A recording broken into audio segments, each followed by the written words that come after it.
আচ্ছা, একজন মুসলিম নারী সে কি বাইরে গিয়ে চাকরি করতে পারবে? কিংবা চাকরি করলেই কি নারী সফল? একজন নারী যদি উচ্চশিক্ষায় শিক্ষিত হয়ে সংসার করে, গৃহিণী হয়, নিজের সন্তানকে লালন পালন করে, তাহলে কি সে অসফল? কিংবা একজন নারী যদি চাকরি করতেই হয় তাহলে সে কিভাবে করবে? কোন অবস্থাতে করবে? কিংবা কোন চাকরি করবে? এগুলো কি আমাদের জানতে হবে না? অবশ্যই জানতে হবে। তো জানতে হলে আমাদেরকে পড়তে হবে। তো কি পড়বেন? সেটি হচ্ছে একটি বই পড়তে হবে। সেই বইটি হচ্ছে 'মুমিনের ক্যারিয়ার ভাঙা' এই বইটি। বইটি লিখেছেন শামসুল আরিফিন হাফিজাহুল্লাহ এবং বইটি প্রকাশিত হয়েছে চেতনা পাবলিকেশন থেকে। বইটির পৃষ্ঠা সংখ্যা হচ্ছে ১৫৩টি। এই বইটি যে শুধুমাত্র মুমিন নারীদের ক্যারিয়ার নিয়ে আলোচনা করা হয়েছে এমনটা কিন্তু নয়।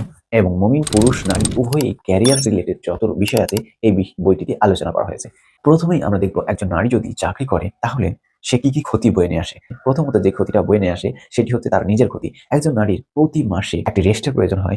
পিরিয়ডসের তীব্র বেদনায় যখন সে তার ঘরে থেকে রেস্ট করার কথা তখন সে ক্যারিয়ারকে ঠিক করার জন্য ছুটে চলে। একজন নারী চাকরি করলে সে অনেক বেশি খিটখিটে হয়ে যায়। কারণ চাকরির প্রেশার, পিরিয়ডসের যন্ত্রণা, সংসারের প্রেশার, এই পরিমাণ চাপ সে সহ্য করতে পারে না এবং এই পরিমাণ চাপ সহ্য করার ক্ষমতাও আল্লাহ তাআলা তাদেরকে দেননি। এজন্য চাকরি করলে নারীরা অধিকাংশ ক্ষেত্রেই খিটখিটে হয়ে যায়। ২ নম্বর যে বিষয়টি সেটি হচ্ছে স্বামী-স্ত্রীর ভালোবাসার মধ্যে ফাটল ধরে যায়। একজন নারী যখন চাকরি করে তখন সে তার হাসব্যান্ডকে পর্যাপ্ত সময় দিতে পারে না।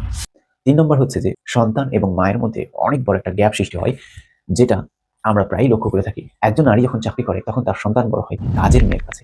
তখন সেই সন্তান আর একজন সুসন্তান হয়ে উঠতে পারে না। সেই সন্তান বেশিরভাগ ক্ষেত্রে খারাপ সন্তানে পরিণত হয়। একজন নারী চাকরি করলে বিভিন্ন দিক থেকে ক্ষতি বয়ে নেয় এবং যদি সেই নারীকে চাকরি করতেই হয়, কি চাকরি করবে, কিভাবে চাকরি করবে এবং সে উচ্চশিক্ষায় শিক্ষিত হতে চাইলে কিভাবে পড়াশোনা করবে, সব গাইডলাইনস এই বইটিতে দেয়া আছে। ক্যারিয়ার রিলেটেড যত সব প্রশ্ন, যত সব আপনার ক্যারিয়ারকে যদি উন্নত করতে চান, আপনার রিজিকে যদি বাড়াতে চান, তাহলে এই বইটি পড়া প্রত্যেক বোনেদের এবং ভাইদের পড়া অত্যন্ত জরুরি। সুতরাং আমি বলব প্রত্যেক নারী এবং পুরুষকে এই বইটি অবশ্যই পড়তে হবে। খুবই সুন্দর একটি বই। আপনারা যারা পড়তে ইচ্ছুক আমাদের আলহামদুলিল্লাহ বুক শপে মেসেজ করুন, বইটি অর্ডার করুন। খুবই অল্প মূল্যে বইটি আপনাদের ঘরে পৌঁছে দেওয়া হবে ইনশাআল্লাহ। আসসালামু আলাইকুম।